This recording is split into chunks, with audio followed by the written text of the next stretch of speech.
बिस्मिल्लाहिर्रहमानिर्रहीम। अस्सलाम वालेकुम। इन्फो टीवी में खुश आमदीद। आज 14 सितंबर 2022 बरोज़ बुध सऊदी अरब की शाम तक की अहम तरीन खबरों के साथ मैं हूँ वसीम। आप भी सऊदी अरब की खबरें हासिल करना चाहते हैं तो आप इन्फो टीवी को सब्सक्राइब कर सकते हैं, बेल आइकन प्रेस कर लीजिएगा। आपको मिलेंगी यहाँ पर तमाम ऑथेंटिक खबरें। आज के न्यूज़ बुलेटिन में भी बहुत अहम अपडेट्स हैं, तो वीडियो को मुकम्मल देखिए। शुरू करते हैं पहली खबर के साथ। 7 साला बच्चे की हाजिर दिमागी से बहन की जान बच गई। सऊदी अरब में 7 साला बच्चे ने हलाल अहमद से टेलीफोन पर रब्ता करके मदद तलब की और अपनी बहन को बचाने के लिए इब्तदाई तिब्बी इमदाद भी फ्राहम की। अल अखबारी चैनल के मारूफ प्रोग्राम अल राशिद में बात करते हुए सऊदी हलाल अहमद के अहदेदार अल अदबकेल ने कहा कि एक बच्चे ने हलाल अहमद सेंटर फ़ोन किया और कहा कि वो घर पर अकेला है, वालिदैन मौजूद नहीं, उसकी बहन घर में फिसल कर बेहोश होगी, खून बह रहा है, फौरी मदद की जाए। सऊदी हलाल अहमद के अहदेदार ने बताया कि बच्चे ने हलाल अहमद से मदद तलब करने का तरीका स्कूल में सीखा था। उसे इब्तदाई तिब्बी इमदाद का तरीकाकार भी बताया गया था। उसने एक तरफ तो हलाल अहमद को फ़ोन किया, दूसरी जानब अपनी बहन को इब्तदाई तिब्बी इमदाद भी फ्राहम की। हलाल अहमद के सरबराह जलाल रवीसी ने कहा कि ख्वाहिश है कि सऊदी अरब भर में इब्तदाई तिब्बी इमदाद का तरीकाकार हर फर्द सीखे। ये बड़ी तकलीफ दह बात होती है कि आपके सामने कोई प्यारा इब्तदाई तिब्बी इमदाद तलबगार हो और आप चाहने के बावजूद उसकी मदद करने से कासिर रहें। स्टील मसनूआत की लोकलाइजेशन पर तवज्जो मरकूज है। सऊदी वज़ीर सनत और मादनियात बंदर अल खलीफ ने कहा, हुकूमत इस वक्त तकरीबन 35 बिलियन रियाल मालियत के लोहे और स्टील के 3 नए मनसूबों पर काम कर रही है। अरब न्यूज़ ने सऊदी प्रेस एजेंसी के हवाले से बताया है कि इन नए मनसूबों की पैदावारी सलाहियत 6.2 मिलियन टन लोहे और स्टील की होगी। इन मनसूबों में लोहे की चादरों की तैयारी के लिए एक मरबूत कॉम्प्लेक्स का क़याम शामिल है, जिसकी तखमीना पैदावारी सलाहियत है वो 1.2 मिलियन टन सालाना है। सऊदी अरब से वापसी पर कितनी मिकदार में आब ज़मज़म ले जाया जा सकता है? सऊदी अरब से जाने वाले तमाम लोग, चाहे वो उम्रा ज़ायरीन हों या आम लोग, हर एक अपने साथ आब ज़मज़म ले जाना चाहता है। हुकूमत ने आब ज़मज़म ले जाने वालों के लिए खसूसी इंतज़ाम किया है, जिसके लिए शाफ़ाहा ज़मज़म प्रोजेक्ट बनाया गया है, जहाँ आब ज़मज़म को मखसूस बोतलों में पैक करके सप्लाई किया जाता है। इसके अलावा हरमैन शरफैन में आने वालों के लिए खसूसी तौर पर वाटर कूलर्स में आब ज़मज़म की मुस्तकिल जो फराहमी है उसकी भी यकीनी बनाया जाता है। मक्का मुकरमा के इलाके खुदाई में आब ज़मज़म प्रोजेक्ट एक वसी और अरीज़ रकबे पर बनाया गया है और जो कोरोना वबा शुरू हुई थी तो उसके तहत आर्जी तौर पर इसको बंद किया गया था, लेकिन उसके बाद आब ज़मज़म की फ्राहमी का सिलसिला शुरू कर दिया गया है और भी दोबारा से अभी सऊदी अरब के तमाम सुपर मार्केट जो बड़ी बड़ी हैं उनके अंदर भी आब ज़मज़म की बोतलें हैं, वहाँ पर भी अब आसानी के साथ मौजूद होती हैं। सुपर मार्केट में 5 लीटर वाला आब ज़मज़म का कैन 5.5 रियाल में फ़रोख्त किया जाता है, जबकि कोरोना की पाबंदी से पहले आब ज़मज़म प्रोजेक्ट मक्का मुकरमा में 10 लीटर आब ज़मज़म 5 रियाल में फ़रोख्त हुआ करता था। सिविल एविएशन की हदायत को सामने रखते हुए आब ज़मज़म प्रोजेक्ट की जानिब से सफरी तकाज़ों को सामने रखते हुए 5 लीटर आब ज़मज़म के लिए मखसूस बोतलें तैयार की गई हैं, जिन्हें मखसूस गत्ते के डब्बों में पैक किया जाता है। बैनुल अक़वामी मुसाफिरों की सहूलत के लिए जद्दा के इंटरनेशनल टर्मिनल्स पर ज़मज़म सप्लाई सेंटर बनाया गया है, जहाँ सिविल एविएशन की हदायत के मुताबिक मखसूस पैकेटों में आब ज़मज़म मुसाफिरों को फराहम किया जाता है। एयरपोर्ट पर मौजूद आब ज़मज़म सप्लाई सेंटर से एक मुसाफिर 1 पैकेट खरीद सकता है। आब ज़मज़म पैकेट खरीदते वक्त सप्लाई सेंटर में मुसाफिर का पासपोर्ट चेक किया जाता है।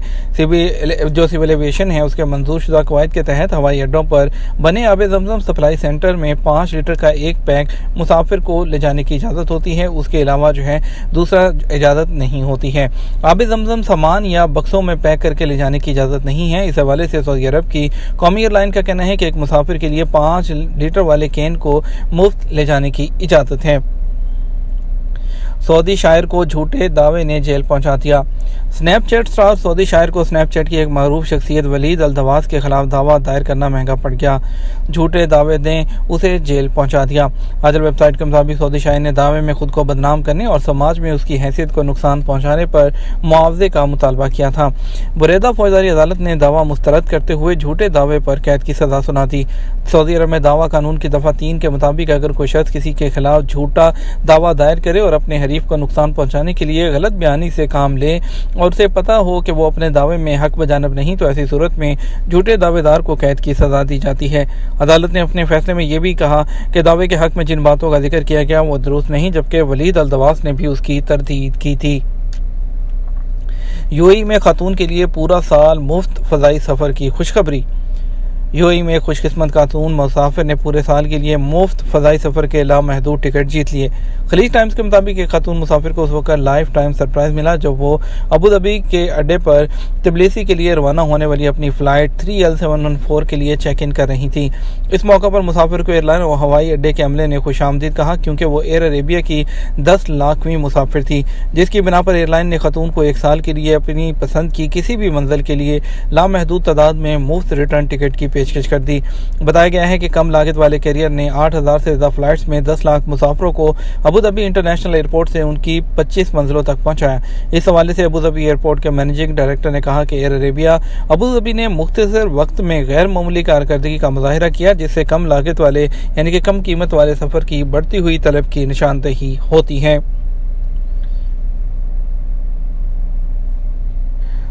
दुबई से कराची का यकतरफा किराया तकरीबन 26,000 रुपये तक हो गया। यूएई से पाकिस्तान के एयर टिकट एक साल की कम तरीन सतह पर आ गए। यूएई से पाकिस्तान और इंडिया के हवाई किराए साल की कम तरीन सतह पर देखे जा रहे हैं। खलीज टाइम्स ने रिपोर्ट किया है कि इस वक्त अमारात से सफ़र करने का बेहतरीन वक्त है, क्योंकि यूएई से बरसगीर पाक व हिंद के हवाई किराए इस साल की अपनी कम तरीन सतह पर आ गए हैं और एक साइड के वन वे टिकट की कीमत 300 दिरहम तक कम हो चुकी है। टिकट की कीमतें मौसम गर्मा के अरूज के सफ़र के सीज़न के इख्तिताम पर गिरना शुरू हुई हैं। ताहम भारत में छुट्टियों के मौसम से पहले इस माह के आखिर में किरायों में एक बार फिर इजाफा मुतवक्के है। केस लेबर कोर्ट में होने की सूरत में क्या कफील खरूज नहाई लगा सकता है? सऊदी अरब में गैर मुल्कियों के लिए रहायशी कवानीन वाज़े हैं, जिनके लिए सबके लिए जानना ज़रूरी है। इकामा की तजदीद के लिए कम से कम मुद्दत के हवाले से एक शख्स ने पूछा, इकामा में 3 माह बाकी हैं, क्या इस दौरान इकामा तजदीद कराना मुमकिन है?